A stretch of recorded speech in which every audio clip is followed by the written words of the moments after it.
আমার মেয়েকে, আমার বোনকে, আমার মায়েকে আমি জাহান্নামের রাস্তায় নিজেই ঠেলে দিতেছি। আল্লাহর নবী সাল্লাল্লাহু আলাইহি ওয়াসাল্লাম বলেছেন, সিনফানে মিন আহলিন নার, দুই শ্রেণীর মানুষ জাহান্নামে যাবে। নাউযুবিল্লাহ। কোন দুই শ্রেণীর মানুষ? এক নম্বর, কওমুম মাআহুম সিয়াতুন কাআযনাবিল বাকর। কিয়ামতের আগে আল্লাহ নবী বলেন, সিনফানে মিন আহলিন নার, দুই শ্রেণীর মানুষ জাহান্নামে যাবে। হুজুর বলেন, লাম আরাহুমা, এই দুই শ্রেণীর মানুষ আমি নবী দেখি নাই। মুসলিম শরীফে আবু হুরায়রা রাদিয়াল্লাহু তাআলা থেকে বর্ণিত হাদিস আছে।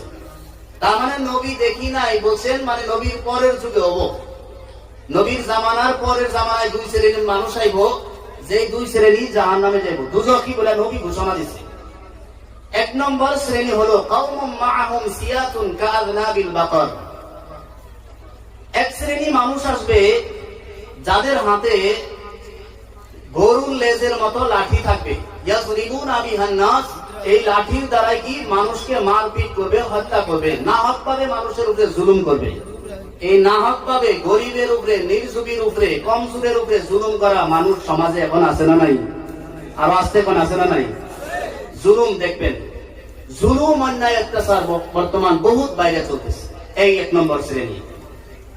দুই নম্বর শ্রেণী, সম্মানীয় বন্ধুগণ আমার, আল্লাহর নবী, বিশ্ব নবী জনাবে মুহাম্মদুর রাসূলুল্লাহ সাল্লাল্লাহু আলাইহি ওয়াসাল্লাম দুই নম্বর শ্রেণী মা বোনদের কথা উল্লেখ করেছেন। নিসাউন কাসিয়াতুন আরিয়াতুন মুমিলাতুন মাইলাত। কিয়ামতের আগে এমন এক শ্রেণী নারী কিয়ামতের আগে জন্ম নিবে, দুনিয়ার মধ্যে আবির্ভাব হবে, এমন এক শ্রেণীর নারীর আবির্ভাব হবে। নিসাউন কাসিয়াতুন আরিয়াতুন, কাপড় পরিধান করবে, এরপরেও তারা উলঙ্গর মতো হয়ে থাকবে। আওয়াজ দিয়া বলেন, এমন নারী আমাদের সমাজে আছে না নাই? দুই নম্বর শ্রেণী নবীজির জবানে থেকে উল্লেখ করেছেন, নিসাউন কাসিয়াতুন আরিয়াতুন মুমিলাতুন মাইলাত। এমন নারী আসবে, কাপড় পরিধান করবে। কাসিয়াত মানে কাপড় পেহেননে ওয়ালি আওরাত, আরিয়াত মানে উলঙ্গ, কাপড় পিনবে তারপরে উলঙ্গ। এরপর মানে হলো দুইটা ব্যাখ্যা মুহাদ্দিসিনগণ করেছে। এক নম্বর ব্যাখ্যা হলো, আল্লাহর নবী বুঝাইছেন কিয়ামতের আগে নারীগণ এত কাপড়, ছোট্ট ছোট্ট কাপড়, সাজ পোশাক পরিধান করবে, যে ছোট্ট ছোট্ট কাপড়ের দ্বারাই যুবকেরা তাদের শরীরের সব অঙ্গ প্রত্যঙ্গ যেগুলোর মধ্যে আকর্ষণ আছে বাইরের থেকে দেখতে পারবে। এখন তো পুরুষের লং প্যান্ট গিরার নিচে, মাইটা গিরার নিচে, আর নারীদের কাপড় গিরুর উপরে থাকে, এমন অবস্থা হয়ে গেছে। বন্ধুগণ আমার, পুরুষের কাপড় তলে, মা বোনদের নারীদের কাপড় উপরে উঠে গেছে। এক নম্বর ব্যাখ্যা, কাপড় ছোট্ট ছোট্ট পিনবে।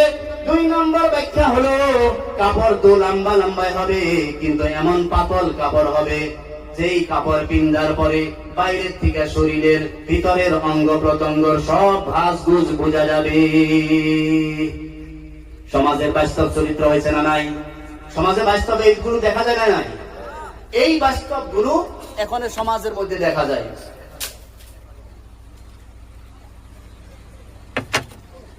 এই যে আমাদের সমাজের পরিস্থিতি, নবী করিম সাল্লাল্লাহু আলাইহি ওয়াসাল্লাম ১৫০০ বছর আগে কিভাবে নবীজি আরবের থেকে বুঝলেন? তাহলে নবীজির যে ইলম আছে, এটা মহা আলিমুল গায়ব, আল্লাহর সরাসরি আল্লাহ পাক জানিয়ে দিয়েছেন। কোন সুবহানাল্লাহ। এই জন্য দুনিয়ার কোন জ্ঞানী, বিজ্ঞানী, পণ্ডিত, সাহিত্যিক, দার্শনিক, যত গবেষক আছে, সমস্ত মানুষের ইলম যদি এক জায়গায় করা হয়ে যায়, নবীজির ইলমের সমপরিমাণ হবে না। নবীজিকে এত জ্ঞান আল্লাহ পাক দিয়েছে, এই বলে কি নবী গায়েবের খবর জানেন না? এখন কইবেন যে নবী গায়েব জানতেন, ১৫০০ বছর আগে কি হবো দুনিয়ার মধ্যে, নবী ১৫০০ বছর আগেই দেখছে, এটা গায়েবের খবর জানে, এটা বলবেন নাকি? আমাদের সমাজে তো এই গায়েবের ইলমে গায়েব নিয়েও ভেজাল আছে, আছে না? এটা নবী গায়েব জানে, এই কথাটা নিয়ে ভেজাল আছে না নাই? কথাটা ক্লিয়ার হওয়ার দরকার না নাই? এখন সমাজের মধ্যে জানে নবী, নবীর কাছে গায়েবের খবর জানে। যদি না জানতেন নবী কিয়ামতের কথা কিভাবে বলছেন, হাসরের ময়দানের কথা, পুলসিরাতের কথা, কবরের আযাবের কথা নবীজি কিভাবে বুঝলেন? তাহলে নিশ্চয় নবী গায়েবের খবর জানে। ও ভাইয়েরা, জওয়ান বন্ধুরা, আজকে শুদ্ধ একটা ব্যাখ্যা আমি দেওয়া যায়। গায়েব দুই ধরনের। গায়েব মানে অনুপস্থিতির খবর, অনুপস্থিতির খবরকে গায়েব বলা হয়। আরেকটা কথা অর্থ হলো যেগুলো হাওয়াসায় খামসার থেকে বাইরে, মানে পঞ্চ ইন্দ্রিয় থেকে, চোখের দ্বারা দেখি না, ব্রেনের দ্বারা আমরা চিন্তা করতে পারি না, হাতের দ্বারাই ছুঁইলেও দিশা পাওয়া যায় না, এগুলোর থেকে বাইরে যেগুলো অদৃশ্য বস্তু, এই অদৃশ্য বস্তুকে গায়েব বলা হয়। এখন অদৃশ্য বস্তুগুলো নবী জানে না নাই, এটা একটা মশলা। এখানে আমাদের গোমাফুলবাড়ি মাদ্রাসা সেন্টারের ফিল্ডের মধ্যে ক্রিকেট খেলা হইতাছে। একজনে আমাকে ওখান থেকে ফোন দিয়ে বলছে, হুজুর এখানে ক্রিকেট খেলা চলতেছে। এই আমি ওয়াজের মধ্যে আপনাদেরকে বলে দিলাম, এটা আমাকে গায়েবের খবর জানা হলো না কেউ জানানোর পরে জানাইলাম আপনাদের? কোনটা হইলো? জানানোর পরে জানানি হইলো না নাই, না গায়েব জানলাম আমি? নবী হাসরের ময়দানের কথা জানেন, এই কথার কারণে যদি গায়েব জানে, আমরাও তো জানি দেবে। নবী কবরের আযাব হবে গুনাহগারের, এইটা নবীজি জানতেন, বলছেন, এটা তো আমরাও জানি। ইমাম মেহেদী আসবেন, নবী এই কথা বলার কারণে যদি গায়েবের খবর জাননেওয়ালা হয়, আমিও তো জানি, আমিও তো গায়েবের খবর জেনে জানি। তাহলে গায়েব দুই ধরনের, একটা হলো গায়েবে আতাই, মানে আল্লাহ প্রদত্ত গায়েব, আর একটা হলো গায়েবে জাতি, মানে সরাসরি নিজস্ব গায়েবের খবর জানা। নবীজি যেগুলো গায়েবের খবর জানে, এই গায়েবের খবর গুলো আল্লাহ পাক ওহীর মাধ্যমে নবীজিকে জানাইছেন। কোন সুবহানাল্লাহ, আরো জোরে কোন সুবহানাল্লাহ। তাহলে আল্লাহর নবীর সাথে সম্পর্ক কার? আরো জোরে কোন।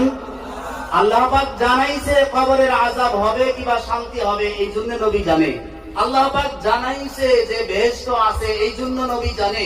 আল্লাহ পাক জানাইছে ঈসা আলাইহিস সালাম আসবে, এই জন্য নবী জানে। আল্লাহ পাক যেগুলো জানাইছে নবী এগুলো জানে, আল্লাহ পাক যেগুলো জানাই নাই এগুলো নবীও জানে না। পরিষ্কার হয়ে গেল না নাই? তাহলে নবীকে গায়েবের খবর জাননেওয়ালা বললে এটা আল্লাহর গুণের সাথে শিরিক হয়ে যাবে, এগুলো আল্লাহর সাথে শরীক অংশীদার সাব্যস্ত করা হবে।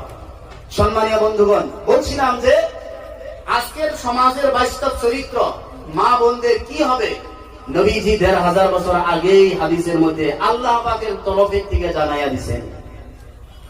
সম্মানীয় বন্ধুগণ আমার, আল্লাহর নবী সাল্লাল্লাহু আলাইহি ওয়াসাল্লাম বলেন, এমন এক শ্রেণীর নারী মা বোন কিয়ামতের পূর্বে আসবে, কাপড় বিন্দার পরে উলঙ্গের মতো দেখা যাবে।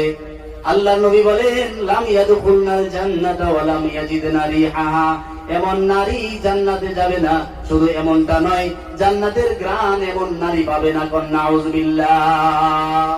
বন্ধুগণ আমার, যেই মেয়েকে, যেই বোনকে আদর করে, যেই মেয়েকে লালন পালন করতেছেন, আর মার্কেটে নিয়ে, বাজারে নিয়ে, ফাংশনের মধ্যে নিয়ে ছোট ছোট কাপড় পরিধান করে নিয়ে ঘুরাইতেছেন, নিজেই নিজের ডিসিশন নেন মেয়েকে কোন জায়গায় ঠেলিয়ে দিতেছি। এটা কি তামাশার বিষয়? যেই মেয়ে একটু শরীরে কাটা বিনলে আপনি সহ্য করতে পারেন না, আমার মেয়ে আছে তো আমি জানি, যেই মেয়ের শরীরে সামান্য যদি কাটা বিন্দে আপনি সহ্য করতে পারেন না, আপনি বাবা, আপনার বরদাস্ত হয় না, এই মেয়ে আপনার যখন জাহান্নামের আগুনে জ্বলবে আপনি কিভাবে বরদাস্ত করবেন? এটা কি মেয়ের সাথে, মেয়েকে মহব্বত করা হলো না মেয়ের সাথে দুশ্মনী করা হলো? দুশ্মনী করা হলো। স্পষ্ট বয়ান আমি করে যাই, স্পষ্ট কথায় বলে যাই, মেয়েকে উলঙ্গ ছেড়ে দেওয়া মানে বাবা আপনি মেয়ের সাথে দুশ্মনী করা। এই গান বাজনাগুলোর মধ্যে কি অবস্থা এখন, এইগুলো থেকে আমাদেরকে বাঁচতে হবে।